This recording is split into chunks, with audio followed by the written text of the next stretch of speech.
Good morning. It is Saturday, October 19th, 2024, and I just wanted to give you an update on Mom. There's been a couple of things that have happened over the last few weeks.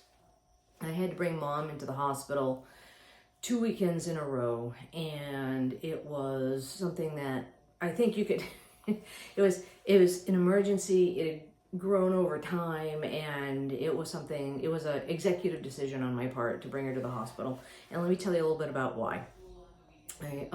She had, over the last month, she had started to grunt and groan and basically look more and more uncomfortable, and she kept on being more and more uncomfortable in it. But every time I asked her, because of her, I would assume it's because of her dementia, every time I asked her, are you in pain? Are you hurt?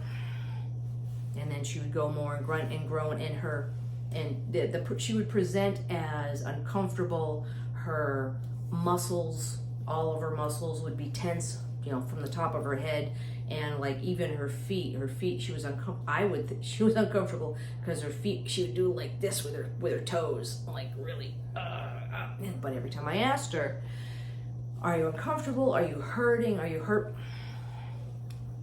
So for the first 2 weeks, it was getting worse and worse and worse. And every time I asked her, are you uncomfortable? Are you hurt? Are you hurting? What's going on? And so she was very out of it. She couldn't understand words. She couldn't speak words. It was basically, okay.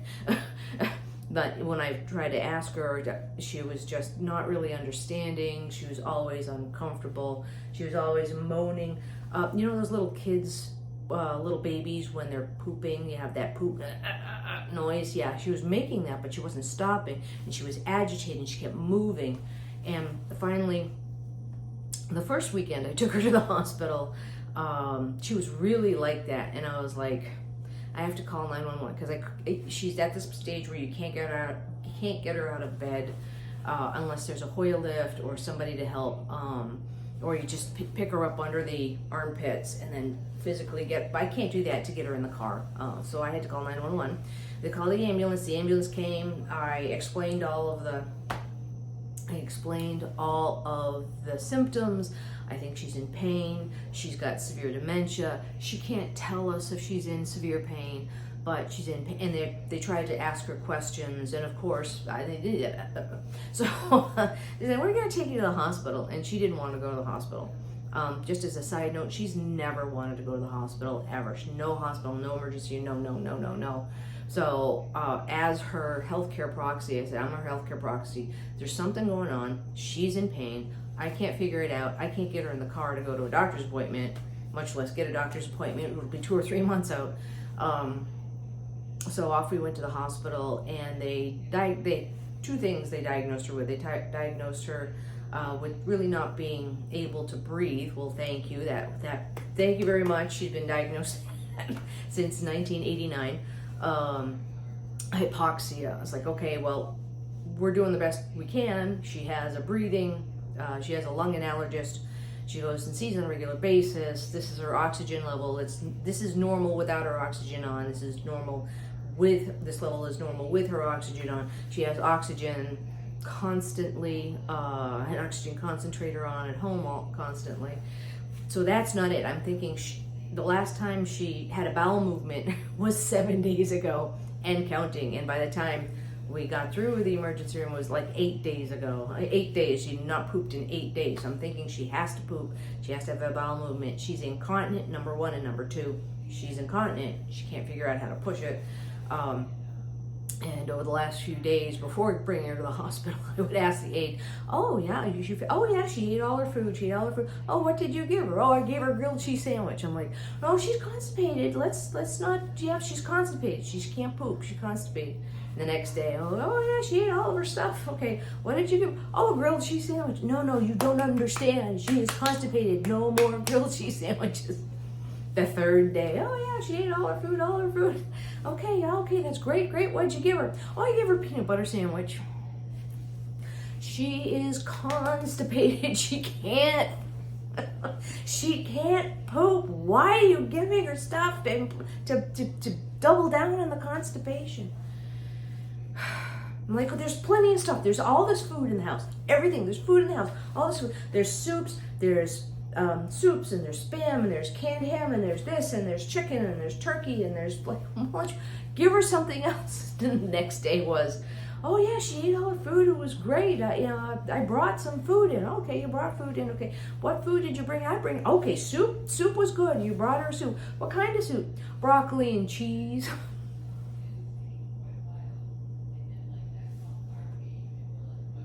So needless to say, the next day I brought her to the emergency room.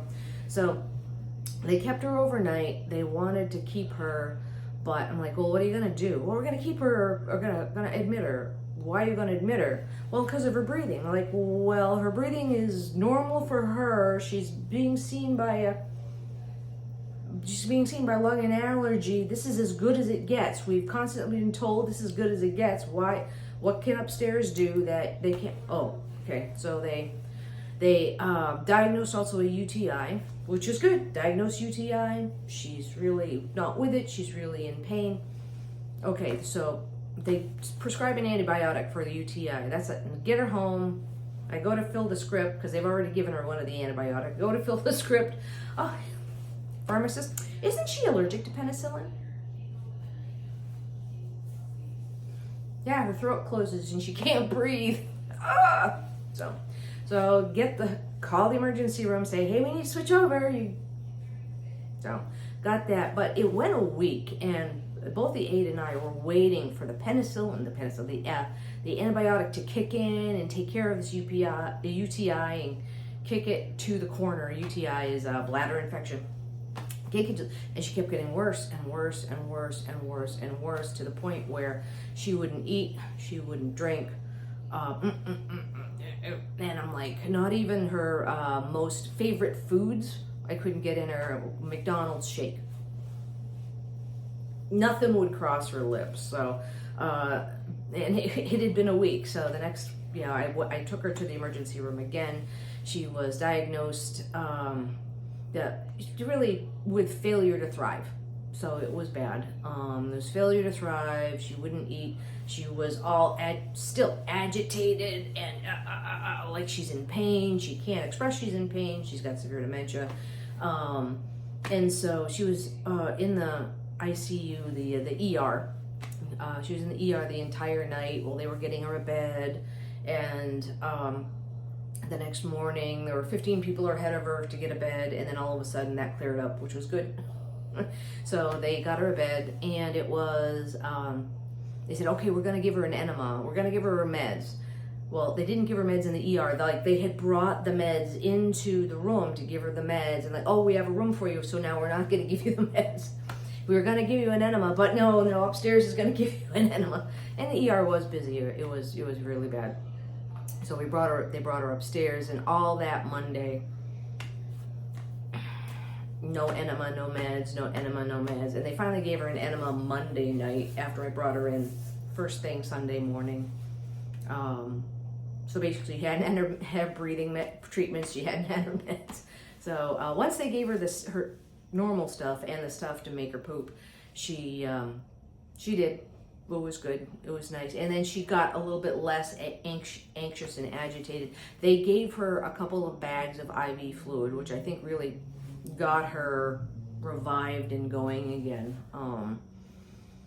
Thank goodness. So they gave her one bag when she went up to the room, and the doctor, I guess, had prescribed another bag of saline IV. And that didn't come up. So, which I think is because of the issue in North Carolina where that whole plant just got wiped out. So they gave her another bag, and she started to fly straight. She fly right. She started to revive. She started to perk up again. And between those two things, I think that would really squash whatever was going on with her, like her levels, because it was the same medical system. So you'd see her chart with like urea in the blood, and so you'd see her that, and then the first time she was in the hospital, it had bounced up a little bit, and the second time she was in the hospital, it went really high.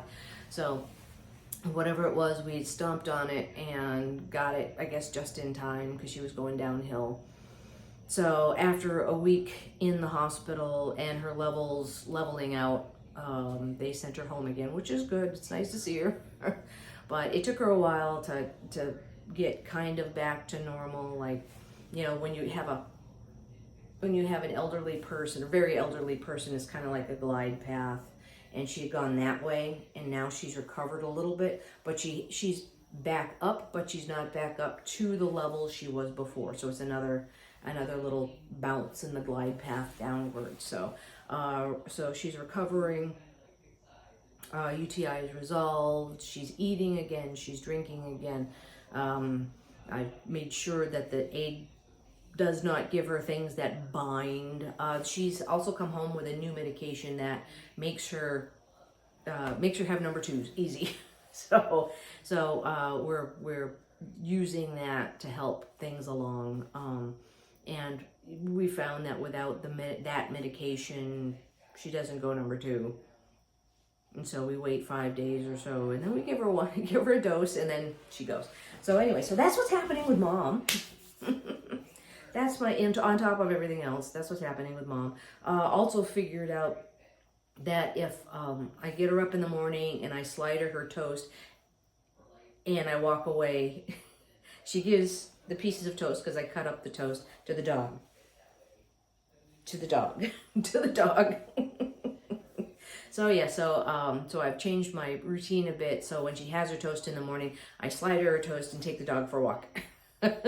So she can start eating. So she went down. She used to be like 110, 120 pounds. Now she's down to the mid 90s. So it's up to the aide and I to get her up again. But that's what's happening with Mom right now. I've increased the time. The aide has increased her hours to come. So she's helping me out.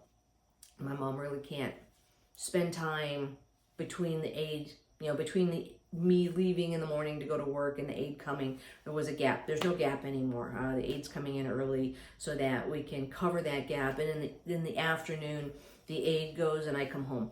So that's what we're doing at this point. So here we go. Yes, it's the life of a caregiver. So, and I know she's getting really on the road to recovery because she was screaming in bed at 5 o'clock in the morning. Get up, breakfast, toast, coffee. 5 o'clock in the morning. So, yeah. So I guess we're back to that now. So, anyway, that's the update with Mom. Thank you for talking. Thank you for waiting this all out. If you've been hanging on this long, thank you for listening to the trials and tribulations of being a caregiver. I'm glad Mom is back with us. She is 89 years old, but she's going. So hopefully she'll be. Oh, one of the things she didn't come back with was her glasses. She had to come back by ambulance since I couldn't get her in and out of the car. So she had to come back by ambulance. And from the time I left the hospital, she had her glasses. I left the hospital. I came here. She rolled up without her glasses, and they haven't been able to find them since. So there's an adventure. What we need to do is get her some glasses so that she can continue reading. Because she before all this happened, she liked to read. But what I found out is she's getting more and more with dementia, and what she'll do, I've stopped bringing books from the library because she's starting to grab them. She's starting to grab like something like this, and she'll want to read it. So she'll take it by its binding, and so she can't open it because she thinks this is how she'll open it, and she ends up tearing the book in half, the pages in half. So instead of reading like this, she wants to read and she can't figure it out, and so she just you come across her and she's ripping the pages out. She's ripping it because she wants to get to the next page. So anyways, yes, I don't know if that's overshare or not, but this is what's going on here. I have my projects, so I'll do a few videos on my quill project. So thank you for thank you for putting up with me. I always want to say thank you you for putting up with me for another episode. But that's what's happening with Mom. Things are kind of back to normal, but not. And we'll see how it goes from there. But that's a little bit more of a life of caring for somebody that is elderly and with dementia. All right. Hope this finds you well. Take care. Bye.